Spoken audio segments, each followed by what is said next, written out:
అందరికీ నమస్కారం అండి. ఈ నెల 17వ తేదీన చిలకలూరిపేట సమీపంలో ఉన్నటువంటి బొప్పూడి ప్రసన్నాంజనేయ స్వామివారి ఆలయం ప్రక్కనే ఈ రాష్ట్ర భవిష్యత్తుని, భావితరాల యొక్క భవిష్యత్తుని నిర్ణయించే విధంగా గత 5 సంవత్సరాలుగా ఈ రాష్ట్రంలో నడుస్తున్నటువంటి దుర్మార్గమైనటువంటి చీకటి పాలనని అంతమొందించాలి, దానికి ప్రజలంతా కూడా కంకణదారులు కావాలి అనేటువంటి మహాసంకల్పంతో తెలుగుదేశం పార్టీ, భారతీయ జనతా పార్టీ, జనసేన పార్టీల ఆధ్వర్యంలో ఉమ్మడిగా ప్రజానీకానికి ఒక దిశానిర్దేశం చేయటం కోసం సభను ఏర్పాటు చేయటం జరిగింది. ప్రజాగళం పేరుతోటి. ప్రజాగళం ప్రజల యొక్క గొంతుక, ప్రజల యొక్క ఆలోచన, ప్రజల యొక్క అవసరాలు దానిలో చర్చకొచ్చే విధంగా, ప్రతిబింబించే విధంగా ప్రతిష్టాత్మకంగా ఆ సభను నిర్వహించాలి అని చెప్పేసి భావించడం జరిగింది. ఆ సభలో సాక్షాత్తు ఈ దేశ ప్రధాని శ్రీ నరేంద్ర మోడీ గారు, అదేవిధంగా మాజీ ముఖ్యమంత్రి వర్యులు, తెలుగుదేశం పార్టీ జాతీయ అధ్యక్షులు మాన్య శ్రీ నారా చంద్రబాబు నాయుడు గారు, జనసేన పార్టీ అధ్యక్షులు శ్రీ పవన్ కళ్యాణ్ గారు, ఇంకా వేదిక పైన 3 పార్టీలకి చెందినటువంటి అగ్రనాయకత్వం అంతా కూడా ఉండే విధంగా ఏర్పాటు చేసి అక్కడి నుంచి ప్రజానీకానికి ఒక దిశానిర్దేశం చేయాలి అని భావించడం జరిగింది. ఒక దేశ ప్రధాని బహిరంగ సభకు వస్తే దానికి అడుగడుగునా కూడా ఇబ్బందులు, ఒక కుట్రపూరితమైనటువంటి చర్యలు దాని వెనకమాల కనపడతా ఉన్నాయి. ఇక్కడ 2 విషయాలు ప్రధానంగా చర్చకొస్తా ఉన్నాయి ఈ రాష్ట్రంలో. ఈ సభానంతరం ఇప్పటివరకు కూడా రాష్ట్రంలో ఎక్కడ చూసినా చర్చ ఏంటంటే ఈ రాష్ట్రం ఎటుపోతా ఉంది, ఈ రాష్ట్రంలో ఉన్నటువంటి పోలీస్ అధికారులు పోలీస్ రూల్స్ను పాటిస్తున్నారా, జగన్మోహన్ రెడ్డి అనుయాయులుగా పనిచేయడానికి సిద్ధమయ్యారా అనేటువంటి ఆలోచన, చర్చ ఈరోజు రాష్ట్రంలో జరుగుతూ ఉన్నటువంటి పరిస్థితి. 300 ఎకరాల్లో సభను ఏర్పాటు చేసి వందలాది ఎకరాల్లో ఆ భూమిలో పార్కింగ్ స్థలాలు ఏర్పాటు చేసి లక్షలాది మంది ప్రజానీకం వచ్చినా సౌకర్యాలు ఉండే విధంగా అన్ని రకాలైనటువంటి ఏర్పాట్లు చేస్తే పేరుకి పోలీస్ యంత్రాంగం అక్కడ మోహరించినట్లుగా టీవీల్లో ఊదరగొట్టారు తప్ప ఆచరణలోకి వచ్చినప్పుడు సభను జయప్రదం చేయటంలో, ఆ సభని జయప్రదంగా నిర్వహించుకునే దానికి అవసరమైనటువంటి చర్యలు తీసుకోవటంలో పోలీసులు పూర్తిగా కూడా విఫలమయ్యారు. ఇక్కడ చర్చ ఏంటంటే ఈ రాష్ట్ర పోలీస్ యంత్రాంగం విఫలమైందా, చేతకాంతనంతో ఉందా, లేక జగన్మోహన్ రెడ్డి ఆదేశానుసారం సభని విఫలం చేసేందుకు, సభకి విఘ్నాలు కల్పించేందుకు ప్రయత్నం చేసిందా? ఇది ఈరోజు రాష్ట్రంలో ప్రధానమైనటువంటి చర్చ. గత 5 సంవత్సరాలుగా ఈ రాష్ట్రంలో పోలీసు తీరు మనం గమనించాం. ఈ రాష్ట్రంలో ప్రతి ఒక్క పౌరుడు ఈ రాష్ట్రంలో ఉన్నటువంటి పోలీసుల తీరు గమనించినటువంటి పరిస్థితి ఉంది. పార్టీలకు అతీతంగా ప్రధానంగా ప్రతిపక్ష పార్టీలపైన దమనకాండ సాగించారు. ఈ రాష్ట్రంలో పోలీసులు ప్రజలు కడుతున్నటువంటి పన్నులతోటి వచ్చే ఆదాయంతో జీతాలు తీసుకుంటున్నట్టు కాకుండా జగన్మోహన్ రెడ్డి జీతగాళ్లలాగా పనిచేసినటువంటి పరిస్థితి ఈ రాష్ట్రంలో మనం చూసాం. ఎక్కడా కూడా ప్రతిపక్ష పార్టీలకు సంబంధించినటువంటి కార్యకర్తలు పోలీస్ స్టేషన్ మెట్లెక్కేటువంటి పరిస్థితి లేదు. ఎంత అన్యాయం జరిగినా, దాడులు జరిగినా, హత్యలు జరిగినా దానిపైన సరైనటువంటి స్పందన లేదు. ఎక్కడా కూడా పోలీసులు కదిలి పోలీస్ డ్యూటీ చేసినటువంటి దాఖలాలు లేవు. ఫలితంగా ఈరోజు రాష్ట్రం నేరస్తులకి, నేరపూరిత ఆలోచనలు కలిగినటువంటి వారికి అడ్డాగా మారిపోతూ ఉంది. ఏ నేరం చేసినా, ఏ క్రైమ్ చేసినా కూడా ఏముంది, ఏమవుతుంది, మనకు అధికార పార్టీ అండుంటే బ్రహ్మాండంగా జరిగిపోతుంది అనేటువంటి భావనకి ఈ రాష్ట్రంలో నేరస్తులు వచ్చారు.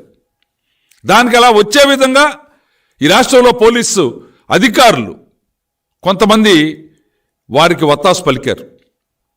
మనం గతంలో చూసాం, పల్నాడు జిల్లాలో తెలుగుదేశం పార్టీ రొంపిచెర్ల మండల అధ్యక్షుడు బాలకోటి రెడ్డి పైన హత్య జరిగింది. బాలకోటి రెడ్డిని హత్య చేశారు.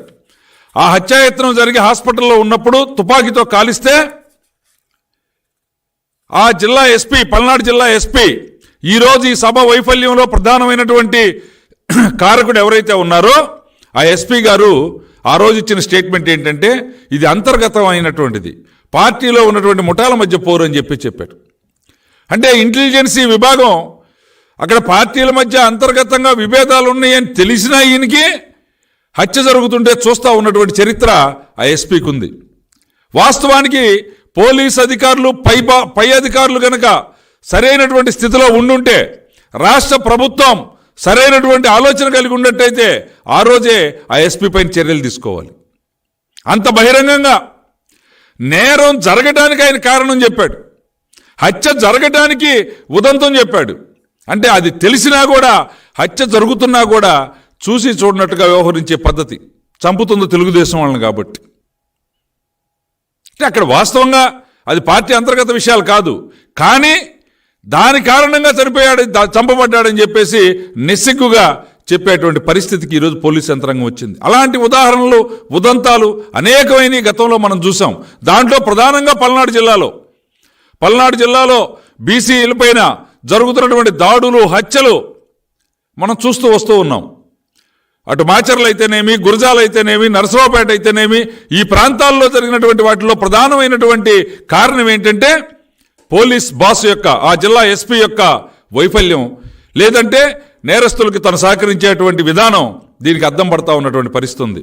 ఈరోజు సాక్షాత్తు ప్రధానమంత్రి, ఈ రాష్ట్రం గత 5 సంవత్సరాలుగా కూడా అవినీతిమయమైపోయింది, మంత్రులంతా కూడా అవినీతి సామ్రాట్లయిపోయారు, వాటన్నిటికీ ఫైనల్గా ఈ రాష్ట్ర ముఖ్యమంత్రి దాంట్లో ప్రధానమైనటువంటి పాత్రదారుడు అని చెప్పేసని ప్రధానమంత్రి గారు ఈ రాష్ట్రం యొక్క దుస్థితిని, ఈ రాష్ట్రం వెనుకబడినటువంటి పరిస్థితిని, ఈ రాష్ట్రంలో ల్యాండు, శాండు, వైను, మైను, ఈ 4 అంశాలు, ప్రకృతి సంపద, ప్రభుత్వ సంపద ఏ విధంగా దోపిడీకి గురవుతా ఉంది, దీన్ని అడ్డుకోపోతే ఈ రాష్ట్రానికి భవిష్యత్తు లేదు, అంధకారం అయిపోతుంది అనేటువంటి ఆలోచనతోటి డబుల్ ఇంజిన్ సర్కార్ తీసుకురావాలి.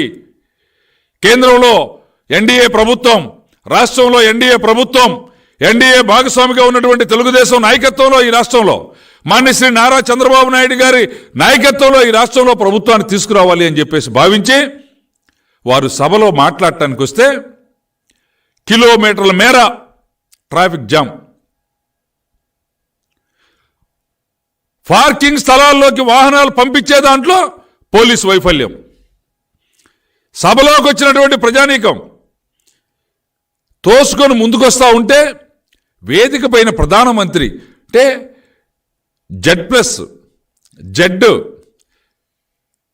ఎస్జీపీలు, స్పెషల్ కమాండోస్, భద్రతలో ఉండేటువంటి నాయకత్వం స్టేజి పైన ఉంటే కింద నుంచి స్టేజి ముందుకు నెట్టుకొని వస్తూ ఉంటే ప్రజలు, పోలీసులు చూస్తూ ఉన్న పరిస్థితి. నిజంగా పోలీసులు అంత చేతగాని వాళ్ళ, నిజంగా ఆపలేకపోయేవాళ్ళ? రెండో వైపున ఏం జరుగుతూ ఉంది? ప్రధానమంత్రి గారికి బహుకరించడం కోసం ఈ రాష్ట్రంలో ఐకాన్గా ఉన్నటువంటి ఉత్పత్తులు, అవి కొండపల్లి బొమ్మలు కానివ్వండి, దైవ చిత్రపటాలు కానివ్వండి, శాలువాలతో, దుశ్శాలువాలతో సన్మానించడం కోసం కానివ్వండి, రాష్ట్రంలో ఉన్న శాసనసభ్యులు, పార్టీలో కీలకమైనటువంటి నేతలు వస్తేనేమో పోలీసులు అంటే కేంద్ర ప్రభుత్వ బలగాలు అనుమతించినా కూడా వీళ్ళు మాత్రం వాళ్ళని వెనక్కి నెట్టేసేటువంటి పరిస్థితి. కానీ జనం మాత్రం తోసుకొని వస్తూ ఉంటే చూస్తూ ఉండే పరిస్థితి. విఐపి గ్యాలరీని విడిజనంతో నింపేశారు. మైకు సాక్షాత్తు ప్రధానమంత్రి గారు మాట్లాడేటప్పుడు, సాక్షాత్తు ఈ రాష్ట్ర మాజీ ముఖ్యమంత్రి వర్యులు జాతీయ అధ్యక్షులు, తెలుగుదేశం పార్టీ జాతీయ అధ్యక్షులు చంద్రబాబు నాయుడు గారు మాట్లాడేటప్పుడు ఎన్నిసార్లు అంతరాయం అండి? మైక్ అన్నిసార్లు అంతరాయం ఏర్పడటంలో ఒక్కసారి ఏర్పడింది. ఎంత భద్రత తీసుకోవాలి, ఎంత బాధ్యతగా వ్యవహరించాలి? అలాంటిది పదే పదే ఆ సీన్ రిపీట్ అవుతా ఉంది అంటే దీన్ని ఎలా అర్థం చేసుకోవాలి అని చెప్పేసి ఈరోజు రాష్ట్రంలో ఉన్నటువంటి ప్రజానీకం పెద్ద ఎత్తున చర్చిస్తూ ఉన్నారు. ఇదే కొనసాగితే భవిష్యత్తు ఏమిటి, భవిష్యత్తులో ప్రజల యొక్క పరిస్థితి ఏమిటి అనేటువంటి విషయం ఈరోజు పెద్ద ఎత్తున చర్చ జరుగుతూ ఉంది రాష్ట్రంలో. అందుకనే మనం గతంలో ఉదాహరణలు చూసాం. కేంద్ర ప్రధానమంత్రి, కేంద్ర ప్రభుత్వ బలగాలు ఉన్నప్పటికీ రాష్ట్రంలో పోలీస్ యంత్రాంగం సరిగ్గా స్పందించక వారికి కావాల్సినటువంటి భద్రతని ఏర్పాటు చేయకపోతే 2022 జనవరి 5వ తేదీన పంజాబ్లో జరిగినటువంటి ఉదంతం మనం చూసాం కదా. అక్కడ ఉన్నటువంటి ఎస్పీ అయితేనేమి, డిఎస్పీలు అయితేనేమి, ఇతర పోలీస్ అధికారులను అయితేనేమి సస్పెండ్ చేసినటువంటి పరిస్థితి మనం చూసాం. ఈరోజు రాష్ట్రంలో ప్రధానమంత్రి గారు పర్యటనకు వస్తే సాక్షాత్తు ఈ రాష్ట్ర చీఫ్ సెక్రటరీ, అదేవిధంగా డీజీపీ ఆ ప్రోగ్రాం అంతా కూడా, ఆ కార్యక్రమాన్ని అంతా కూడా పర్యవేక్షించాల్సినటువంటి అవసరం ఉంది. ఈ రాష్ట్రం కాదు, ఏ రాష్ట్రంలో ఉన్నది ప్రోటోకాల్. కానీ ఈ రాష్ట్రంలో చీఫ్ సెక్రటరీ కానీ డీజీపీ కానీ దాన్ని పర్యవేక్షించినటువంటి దాఖలాలు కనపడటంలా. పర్యవేక్షించి ఉండుంటే ఈ పరిస్థితి దాపురించేటువంటిది కాదు.